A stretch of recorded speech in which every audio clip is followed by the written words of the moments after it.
Olá! Hoje nós vamos falar sobre o Código de Trânsito Brasileiro, mais especificamente sobre a aplicação da Lei 9.503 de 97 nos testes de alcoolemia e como os testes de alcoolemia se dão na comarca de Juiz de Fora.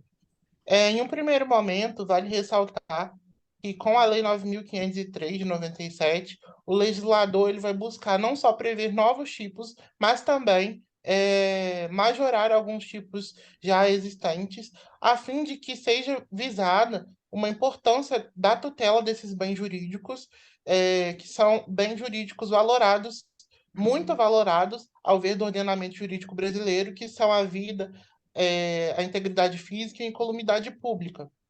E agora, passando para uma abordagem mais específica, nós vamos trazer o artigo 277, que vai tratar da aferição do uso de substâncias entorpecentes, e vai falar sobre como o condutor do veículo automotor, ele envolvido em situação de acidente de trânsito ou de fiscalização de trânsito, ele pode ser submetido a um teste, exame clínico ou perícia, ou outro procedimento que prove e que ateste se ele de fato está ou não sob efeito de alguma substância que afete a condição psicomotora dele. E aí, nesse mesmo artigo, tem a previsão dos parágrafos segundo e terceiro que vão ser mais discutidos à frente.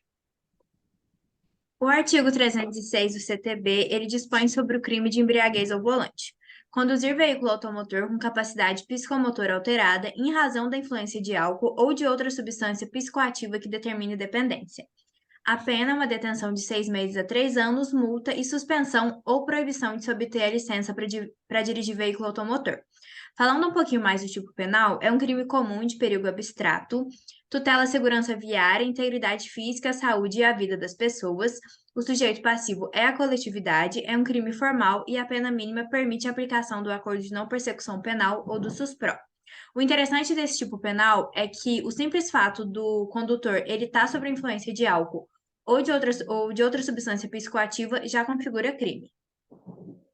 O teste de alcoolemia ele está disposto no inciso 1 do parágrafo primeiro, quando o condutor ele tiver uma concentração igual ou superior a 6 gramas de álcool por litro de sangue ou igual ou superior a 0,3 miligramas de álcool por litro de ar alveolar, ele responde ao crime de embriaguez ao volante. Essas quantidades elas podem ser atestadas pelo exame de sangue ou pelo teste de etilômetro, que é o bafômetro. O condutor ele pode se recusar a realizar o teste de alcoolemia, devido à garantia constitucional de não autoincriminação, o direito ao silêncio, mas essa recusa ela pode implicar no artigo 165A do CTB, que a gente vai ver mais para frente. O inciso 2 do mesmo parágrafo, ele fala sobre os sinais que são dispostos na Resolução 432 de 2013 do CONTRAN, que também podem indicar alteração da capacidade psicomotora. Alguns desses sinais são olhos vermelhos, odor de álcool no hálito, agressividade, arrogância, entre outros. O parágrafo segundo, ele dispõe que a verificação do disposto neste artigo ele pode ser obtida mediante o teste de alcoolemia ou toxicológico, exame clínico, perícia ou vídeo prova testemunhal ou outros meios de prova. O parágrafo terceiro diz que o CONTRAN ele vai dispor sobre a equivalência entre os distintos testes de alcoolemia ou toxicológicos para efeito da caracterização do artigo 306. E o parágrafo quarto diz que o teste de alcoolemia ele pode ser realizado por qualquer aparelho homologado pelo Inmetro. Aqui a gente tem uma jurisprudência, que foi uma apelação criminal, que decidiu pela prescindibilidade para a configuração da embriaguez. Ou seja, o teste de alcoolemia, a realização dele não é imprescindível para a comprovação da embriaguez, uma vez que outros meios de prova eles são suficientes para comprovar se o sujeito está sob a influência de álcool ou de outra substância psicoativa. Aqui a gente trouxe uma charge, onde o policial ele diz que você está preso por dirigir embriagado, e o condutor ele diz, acho que não, seu guarda, cadê as provas? Que a gente mostra justamente essa questão de que o teste de alcoolemia ele não é imprescindível para comprovar o crime de embriaguez ao volante, porque nessa charge o condutor ele está bem alterado, o estado dele ele está bem alterado, comprovando que ele está embriagado. Aqui a gente trouxe um recurso especial do Distrito Federal. O Ministério Público, nesse recurso especial, ele argumentou que a inclusão no artigo 306 pela lei seca de concentração equivalente a 6 gramas de álcool por litro de sangue não significa o abrandamento da norma penal, ele só dificultou o que foi o conteúdo daquilo que foi alegado na denúncia pelo Ministério Público. Mais adiante, o Ministério Público ele acrescentou que é perfeitamente possível a comprovação do estado de embriaguez por outro meio idôneo de prova, qual seja prova oral, testemunhal, perícia, entre outros. No caso em tela que foi tratado, o exame clínico realizado pelo perito ele comprovou que o sujeito ele estava com concentração de álcool no sangue superior àquilo que é indicado na lei penal. Aqui a gente traz um pouquinho das sanções administrativas, o artigo 165-A. Ele fala que dirigir sob a influência de álcool ou de qualquer outra substância psicoativa que determine dependência implica numa sanção administrativa, é uma infração gravíssima, a penalidade é a multa e suspensão do direito de dirigir por 12 meses. A medida administrativa é recolhimento do documento de habilitação e retenção do veículo. O artigo 165-A, ele foi uma inclusão na Lei 9.503, que fala justamente dessa recusa do condutor a realizar o teste de alcoolemia. Recusar-se a ser submetido a teste, exame clínico, perícia ou outro procedimento que permita certificar influência de álcool ou outra substância psicoativa na forma estabelecida pelo artigo 277. A infração, a penalidade e a medida administrativa são as mesmas tratadas no artigo 165. Aqui a gente trouxe uma jurisprudência do STF, um recurso ordinário, que trata justamente da constitucionalidade desse dispositivo, do artigo 165-A.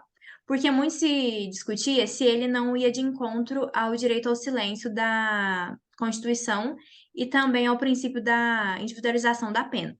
O STF ele decidiu pela constitucionalidade do dispositivo, ou seja, o sujeito ele pode se recusar a realizar o teste de alcoolemia, mas quando ele se recusar, ele vai incidir na infração administrativa, que é o artigo 165-A, e, como está falando na ementa, é uma inexistência de ofensa ao princípio da não autoincriminação e da individualização da pena.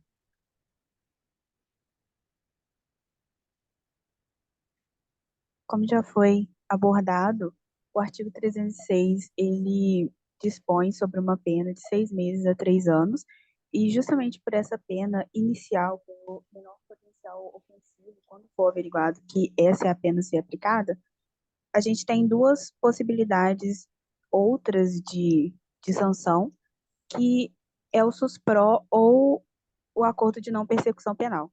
O SUSPRO, ele é previsto no artigo 89 da Lei 9.099, e tanto ele quanto o acordo de não persecução penal, que ele venha a ser incluído no Código de Processo Penal, no artigo 28A, pela Lei 13.964, ambos eles podem ser ofertados pelo Ministério Público e eles precisam da aceitação do acusado, e em ambos os artigos, em ambas as modalidades vão ser fixadas algumas condições para que não se siga com aquele processo uma posterior condenação e execução dessa condenação. Um questionamento que se faz a respeito do acordo de não persecução penal seria justamente a constitucionalidade desse artigo, uma vez que o acusado ele precisa confessar aquele delito para que seja aplicado, para que seja ofertado o acordo, e traz um questionamento sobre o respeito à presunção de inocência.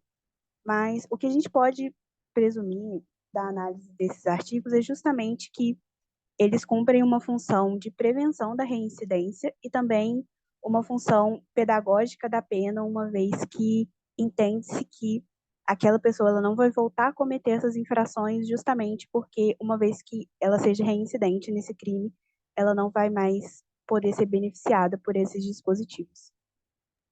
Falando um pouquinho do teste de alcoolemia e aqui em Juiz de Fora, a gente sabe que a cidade ela tem muitos acidentes de trânsito diariamente. Aqui, o artigo 306, ele é tratado principalmente pelo juizado especial, e a maioria dos réus, eles vão gozar do benefício do SUSPRO, do Acordo de Não Persecução Penal, principalmente do SUSPRO. A gente espera que vocês tenham gostado da apresentação, e qualquer dúvida, vocês podem entrar em contato com a gente.